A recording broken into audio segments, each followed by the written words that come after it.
It's not exactly the great outdoors, but you might think it is. We are in the beautiful Brooklyn garden of Wall Street Journal editor Lucy Gilmour. Hi, Lucy. Hi, Wendy. You're going to put me to work, aren't you? I am indeed, on a day like this. How can we not? Lucy and I had to get out of the office today. Have you seen this beautiful weather? We're not only going to work on Lucy's garden, but we're going to show you a few of the classic and indispensable gardening tools that anybody needs to have a green thumb. So let's get right to it. Let's do it.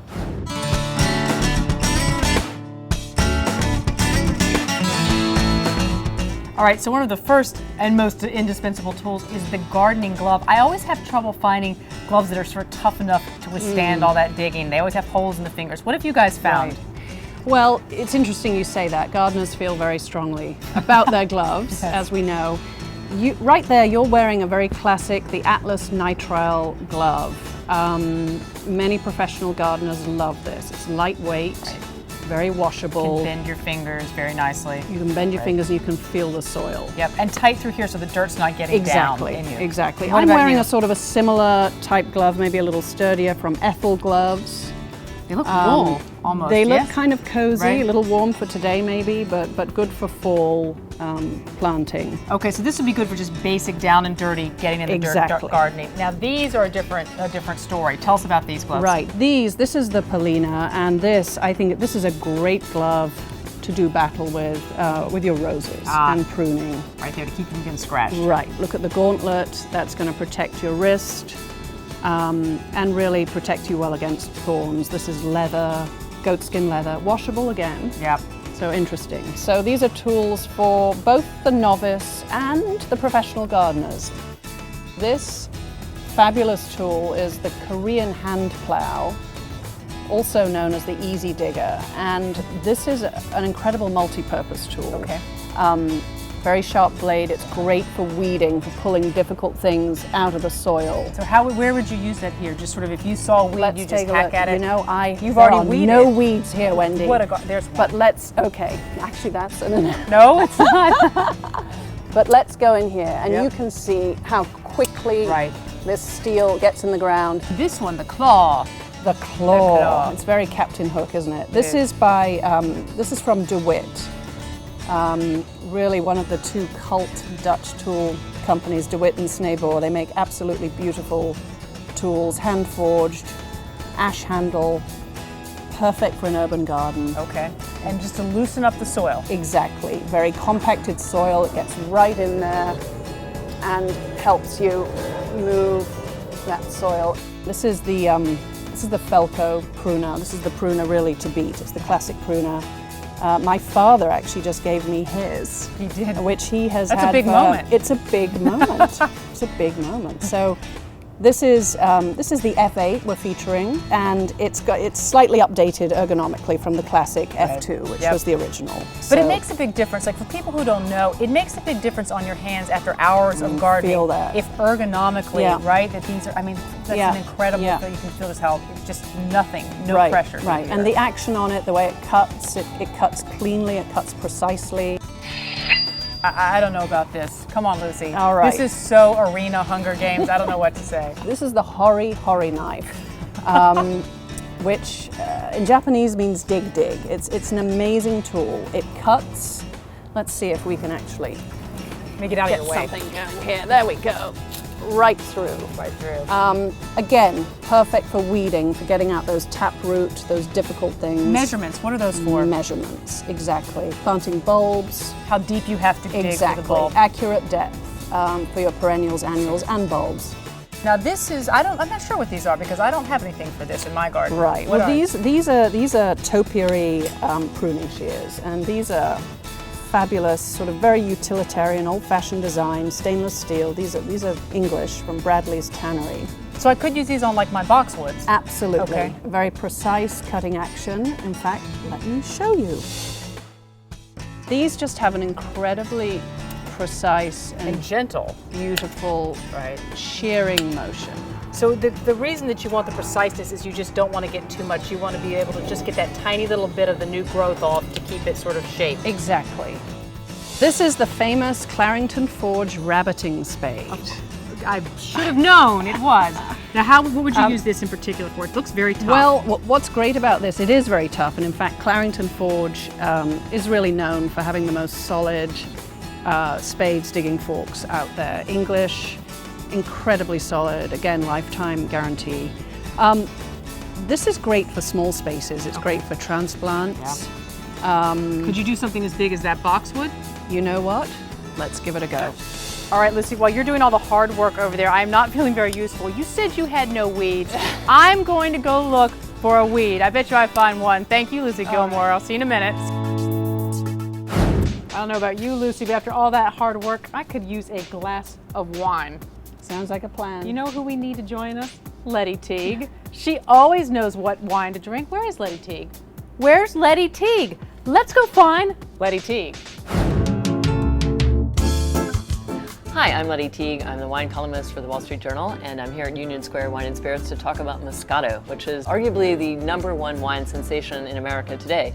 It was also the #1 wine sensation in America last year, but in case you weren't paying attention, you can take part this year as well. It's also had an enormous growth in popularity among people that you might not think as being drinkers of wine at all, and that's, of course, the demographic being young and people in their 20s.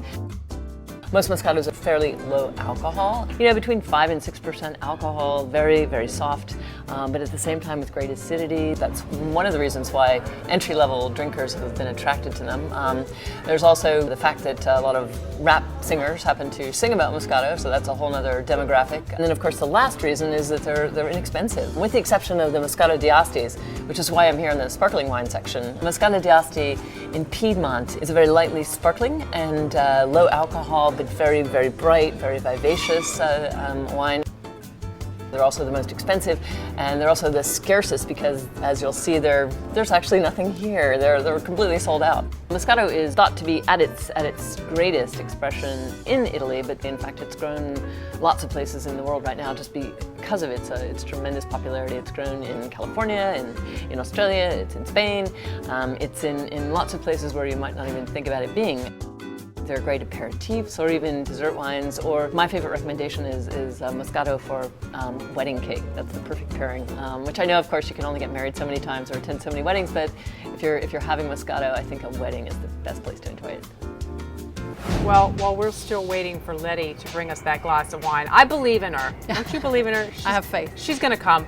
Let's talk about what we're planting here. Now, these are edibles. I mean, these are the herbs we can grow. You don't necessarily have to put those down in the ground, though. What have you got here that we could use instead? No, in fact, certainly these days, planting with raised beds is really the way a lot of people go for container gardening. I think there are a few things. In an urban garden, you have to think about lead in the soil, so that's one key, very important issue. Good point. And the other thing is really, it's a way to compartmentalize, keep things from going too crazy. Keep the weeding contained. Keep everything contained, right. And also it's less hard on the knees. You don't have to bend down quite that far. Look at us standing up and planting and gardening. Here we are. This is a kit, right? This is not something you built. This is a kit you can buy. You know what? This is a great kit that we found from a young design firm in LA called Scout Regalia, and it comes either ready assembled or DIY, which is what we did. We actually assembled this ourselves. Not too hard. Screws in a few exactly. brackets here. And really what it is the brackets. And this is cedar? Is this cedar? No. This is redwood. Redwood. Gotcha. But cedar would be your other choice. Yep. You don't want a pressure treated right. wood. But this, you could build this to 6 or 12 feet long, however you choose. And then you add the soil in. You've done that here already. Some compost, perhaps. Yep. And compost, absolutely. What herbs would you put in here? I mean, if you were going to build your own herb garden, what have we've got some we've got everything. Basil. We've got we've certainly got a little oregano. Mediterranean thing going along here with oregano, some thyme, rosemary. I might actually separate the rosemary and put it maybe in a terracotta pot like this one here. I have to ask, I just pulled out something that looks like a toilet brush, but I'm assuming that's not what this is, Lucy. What is this? This is a pot scrubber. Ooh, pot scrubber, wow. Right, and really with your terracotta pots, you need to scrub them out once a year. It's the gardener's task. So this is very clean because you haven't used it before. This is new. This is a fabulous English flower pot from Witchford Pottery. Hard to find here, but we have great sources. Basically, things can get diseased, things can get bacteria year to year. You've got to clean your pot. That out. And speaking of pots, there's all sorts of pots you can use. What Right. are these? These look like they're compostable pots almost. These are terrific. These are called cow pots, and they're actually made of partly of cow manure dried. They don't smell. Do you detect anything? A little bit, but light, not overwhelming. But they're really wonderful. They're from a couple of farmers in Vermont, and these can go straight in the soil. And they're they biodegradable. also, it's like compost though. I mean, you're adding Exactly. manure, which is really good for the plants. Exactly. So you can transplant your seedling, put it right in the soil, saves extra work, and means we don't have to recycle so much plastic. That's a very small pot, but Yeah. down here is this sort of super big, it's like a bag almost. Right, yes. Grow bags. These are very much a phenomenon nowadays with the interest in edible gardening. These are great for tomatoes, peppers. Potatoes, I once grew potatoes in a bag, and you just, and it collapses though, that for storage, that's Folds what's so right back wonderful. down. You actually, Yeah. even less storage than something like Yeah. this, you just Yeah. fold it up. Yeah. All right, well you and I, we're gonna keep gardening here a little bit, but you know what would be Right. even better? If we had that wine from Lettie Teague, because she is on her way, we could also listen to some music. And Jim Fusilli, our pop and rock critic, he is bedded down at the South by Southwest Music Festival. Here's his latest interview. What am I gonna play? Goes mad for a couple grams, and she don't wanna go outside tonight. Hey, for the Wall Street Journal, this is Jim Fusilli with Ed Sheeran, an emerging singer-songwriter. Ed, welcome. Hello. This is your first South by, is it? Yeah, it's actually the first time I've ventured anywhere other than New York or LA, so it's interesting to see different parts of America. Yeah. Now, I imagine that things have started happening for you pretty quickly after your two major awards at the Brit Award programs, which for our American viewers is the UK version of the Grammys. You won, let's see, Best Emerging Artist. Best Newcomer and Best Male. Yeah, pretty sweet. Yeah, it was surprising, but good. Was it? I mean, you look totally shocked in the videos. Yeah, I don't know. I was up against some quite difficult people to win. I mean, the Best Breakthrough I thought would go to Jessie J, because it's Jessie J, and then I thought Best Male would go to Noel Gallagher. But Yeah. yeah, I was happy. And I must say that your music warrants it. Drumming on my heartstrings like it's weather grade A, but I've never felt this way. I'll take your feet up off the ground and never ever let. How long have you been doing this? Professionally, as a job since I was 16, so that's 5 years. But I've been kind of playing for around 10 years. Did you busk a lot? Yeah, I did a fair bit of busking, but it's not that easy. My guitar's tiny, so it doesn't really travel. Yeah, busking's hard though. Yeah, the busking wasn't too hard when I was younger.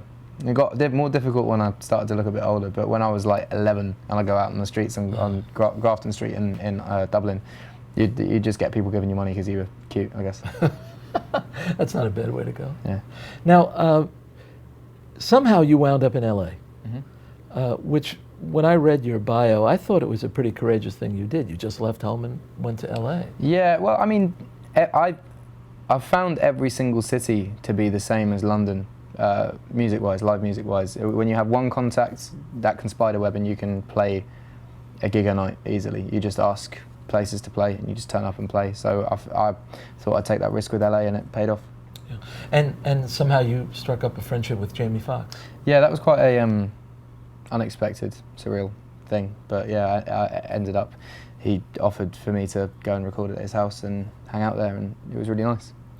Now I want to go back to the Brit Awards. You know, Elton John once told a story that after he played at the Fillmore East, when they left early in the morning, there was a big review in one of the New York newspapers, and a friend said to him, "Your life is going to be completely different after this moment." Mm. Did you he said that to me. He said the one thing that broke him in America was a review that he got of a show, and I think it was the New York Times. I think that was the something. Yeah. And was he giving you some advice on how to deal with this sudden elevation in profile? Not really. No. He said America's going to take a long time, and to stick at it. And the way that he put it was to hurry slowly. So to do everything you can, but work gradually. Hurry slowly. Mm. Oh, I like that. It's that actually, Festina Lente.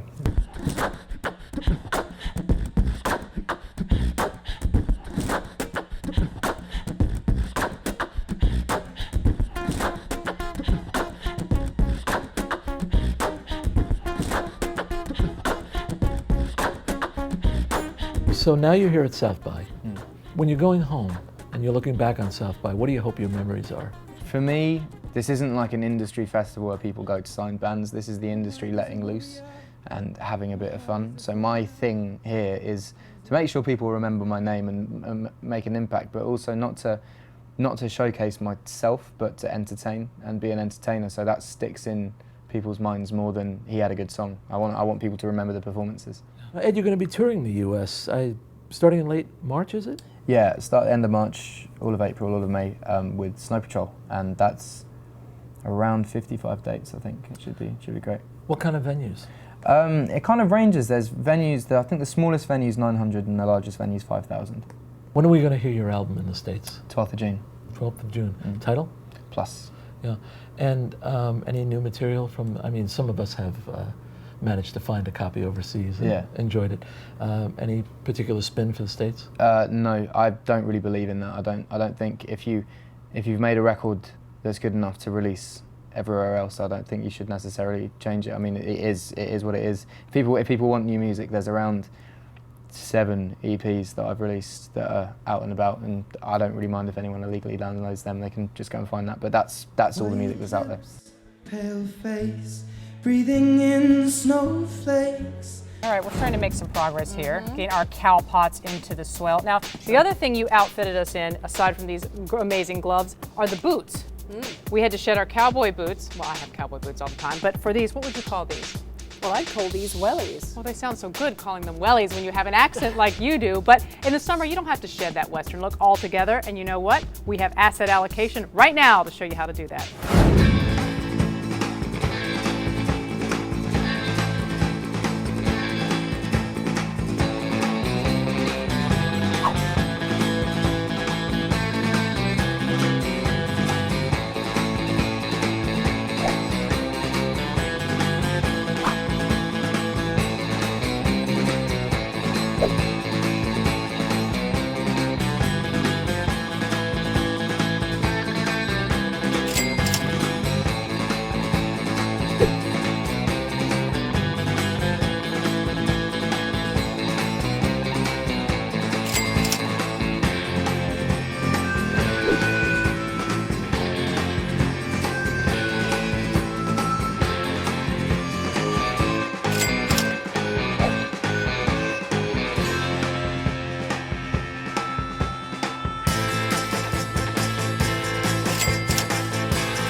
Now you're watering here. We didn't have a lot of snow this winter, so I bet we're going to be doing a lot more watering in the spring. This watering can, it's the water sort of coming up from it. What's special about this? Well, this is a Hawes watering can. These are English made. They're really the Rolls Royce of watering cans. This is solid gold then? Solid brass, pretty close. Very delicate spray, so it's perfect for seedlings or transplants. And the balance is wonderful. It's a one-handed watering can, great for container gardens. Very gentle. Very gentle spray. What's the price on this? $90. So the question is whether people will pay $90 for a watering can. I wonder though if they would pay $15,000 for a bottle of olive oil. That better be the Rolls Royce of olive oil if it is. Anyway, Charles Passy, he came into the Wall Street Journal. He's going to tell you all about it. $15,000. 15, that's 3 zeros for is this a single bottle of olive oil? It is a olive single oil for the rest of my life. No, this is not a lifetime guaranteed all supply of olive oil. This is one bottle, $15,000. All right, so I'm accustomed to occasionally paying upward of maybe like $40 for a really nice bottle, maybe $60 if it was going to be a gift. How do you who gets to $15,000? You know, this is one of those classic examples where you're really not buying the oil, you're buying the bottle. But you do get oil. You do get oil in the bottle. This company, which is out of Greece, which is kind of one of those great cradles of olive oil, they do make a version of this that's somewhere between $100 and $150, depending on the exchange rates. And even that is very expensive for an olive oil. But they basically took that bottle and kind of packaged it to the deluxe level. I mean, we're talking specialty woods, we're talking gold wrapping, we're talking all sorts of things. Real gold. Real gold. We're talking they take your signature and they put it on the bottle. We're talking men slaving away in some hidden cave for hours and hours and hours, creating the most beautiful work of art. I hope they don't sweat in my olive oil. I have. It might add to the flavor. A little bit of a flavor. You know. Now, so this is, let me guess, this is part of Smart Money's dumb money section. Well, I would hope it would not be part of our smart money Your section. smart money. When you ask them like how they justify the $15,000, what do they say? They say this is for distinctive people. They're selling it as the concept of it. It's a lifestyle choice. The thing that's kind of a little bit frustrating when you're reporting on something like this is we're at a point where Americans, much like wine, are discovering just how great olive oil can be. True. And really true high-end olive oils are an experience unto themselves. They really, when we talk about things with wine like terroir, the same thing applies to olive oil. It has all these distinctive fruity, spicy, earthy, herbal flavors that you can get from a great olive oil. But the thing is, you can get that at that $40 to $60 range. And you can taste differences in olive oil. Absolutely, I mean, they have a lot of places around the city now where you can go and you can sample almost like you would wine. And there are distinctive differences. Now, I'm not sure if there's a difference between a $60 and a $15,000 right. But again, so what we're really buying at that point is packaging. And so the exclusivity, something that somebody else can't buy. Right. So the idea is, if you want to explore the world of high-end olive oils, you can do it very easily for the price of a good bottle of French wine, but you don't have to be spending $15,000 to do so. And very quickly, Charles, when you spoke to people who are foodies, people who really do care and can, on their palate, they can taste the difference in olive oils. Did they think there was any need to have a 15? I mean, would they be buying this, a true foodie? I spoke to a woman who has written not one, but several books on olive oil, and she just said, this is fashion. She just dismissed it like that. It has nothing to do with olive oil. But if you want to be a distinctive person, I think you should buy it. Well, they say olive oil helps keep you younger. I think for $15,000, you should live forever. Charles Passy, thanks for being with us. Thank you. That's it for today's WSJ Off Duty. I hope you have a wonderful weekend. If you're going to the Hunger Games, I hope you get a seat. Wow, I'm going to keep this with me for a little while. Maybe this weekend I will do a little gardening or even go hunting for a few tributes. See y'all Monday.